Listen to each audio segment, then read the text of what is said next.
Hello friends, आज इस video में हम समझेंगे कि हमारे घर में जो कलह होता है, जो झगड़े होते हैं, जो परेशानियां होती है, वो किस दिशा के वास्तु दोष के कारण होती है। और वो दिशा होती है पितरों की दिशा, south west direction. South west direction west and south के बीच का जो पार्ट होता है, जो उसकी सब डायरेक्शन होती है, वो होती है south west direction. South west direction पितरों की दिशा होती है और इसके स्वामी नैऋति देवता होते हैं। ये घर में अगर कहीं पे भी वास्तु दोष हो तो वहां से उतनी समस्या हमें देखने को नहीं मिलती है जितनी की गंभीर वास्तु दोष हमको पितरों की दिशा में देखने को मिलता है। यहाँ पर अगर कोई वास्तु दोष होता है तो सबसे भयंकर और सबसे विकराल यहाँ के रिजल्ट्स हमको देखने को मिलते हैं। पितरों की दिशा में अगर कोई वास्तु दोष होता है तो हमें क्या क्या परेशानियां होती है। साउथ वेस्ट डायरेक्शन में अगर कोई वास्तु दोष होता है, जैसे कि टॉयलेट होना, वाटर टैंक होना, सेप्टिक टैंक होना, और वाटर से रिलेटेड कोई भी अगर एक्टिविटी यहाँ होती है, टॉयलेट, सेप्टिक टैंक, इस प्रकार से कोई गड्ढा अगर होता है तो आपको यहाँ पर वास्तु दोष देखने को मिलेंगे।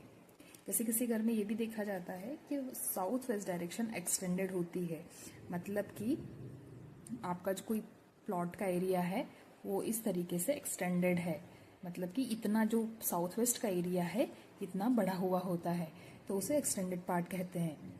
अगर साउथ वेस्ट डायरेक्शन एक्सटेंडेड है तो भी अगेन हमें वहाँ पे गंभीर समस्याएं देखने को मिलती है, जैसे कि यहाँ पर संतान होने में प्रॉब्लम होती है, झगड़े और मानसिक तनाव आपको हमेशा देखने को मिलेगा, बीमारियाँ कहीं ना कहीं लगी ही रहती है और यह बचत नहीं होती है, कर्ज बढ़ते जाता है। जीवन में जितनी भी हम गंभीर समस्याओं से अगर ग्रस्त है, जिससे हम बिल्कुल भी निजात नहीं पा रहे, बिल्कुल भी सुकून में नहीं है, अब कहीं ना कहीं आप आपके घर का साउथ वेस्ट डायरेक्शन देखिए। रिश्तों में तनाव, झगड़े, एक्सीडेंट्स,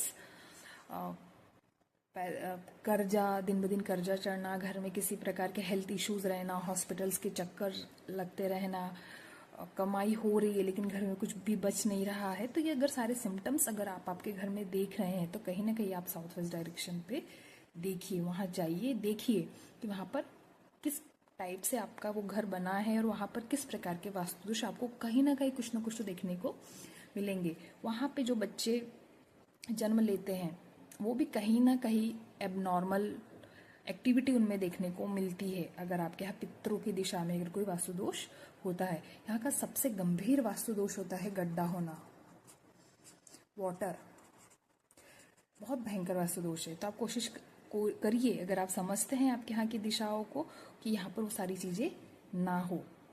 साउथ वेस्ट डायरेक्शन अगर आप चक्र लगा के देखेंगे तो 2 to 5 डिग्री पर ये घूमी हुई होती है। सबके घर जो है, जब भी अगर आप देखते हैं तो सबके घर बिल्कुल 0 डिग्री पर नहीं होते हैं। जब आप गूगल मैप की हेल्प से आप आपके करंट लोकेशन देखिए, गूगल मैप पे देखिए कि आपका जो घर है वो कितने डिग्री पर घुमा हुआ है, फिर आपको समझ में आएगा कि आपका घर कितने डिग्री टिल्टेड है। उसके हिसाब से आप आपका साउथ वेस्ट डायरेक्शन निकालिए और वहां पे वास्तु दोष देखिए। अगर वहां पर किसी भी प्रकार के कोई वास्तु दोष है तो आपको वहां पे तोड़ फोड़ करने की जरूरत नहीं है, वहां पे आप रेमेडीज कर सकते हैं। पर यहाँ पर की गई रेमेडी आपको बहुत ज़्यादा 100% तो रिजल्ट्स नहीं देती है, लेकिन अगर आप श्रद्धा से जो भी थोड़ी बहुत रेमेडीज आप करेंगे तो डेफिनेटली आपको वहाँ पे बेनिफिट्स मिलेंगे और जो भी परेशानियों से आप जूझ रहे हैं उनमें कहीं ना कहीं आपको हेल्प होगी। जैसे कि अगर साउथ वेस्ट डायरेक्शन में आपके किसी प्रकार का कोई गड्ढा है तो आप एक काम कर सकते हैं कि उस गड्ढे को एक तक पूरा साफ सुथरा करके बंद कर दीजिए। अगर वहाँ पे कोई सेप्टिक टैंक है तो आप कोशिश करिए कि आप उसको किसी और दिशा में लेकर जाए, लेकिन इस दिशा में ना हो, उसको खाली करके और उसको बिल्कुल गौमूत्र, गंगा जल की सहायता से साफ सुथरा कर ले।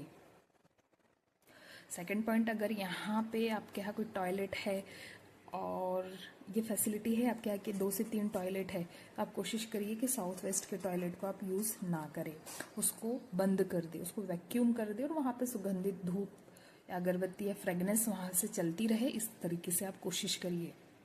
अगर यहाँ वाटर टैंक है तो आप कोशिश करिए कि वहाँ का वाटर टैंक हट जाए। वहाँ पर वाटर टैंक होने से कैश फ्लो की समस्या आपकी लाइफ में हमेशा बनी रहेगी और बीमारियाँ भी आपको घेरे रहेगी। इसलिए कोशिश करिए, छोटी छोटी जो टिप्स इस वीडियो में आपसे शेयर किए आप उसको फॉलो करिए।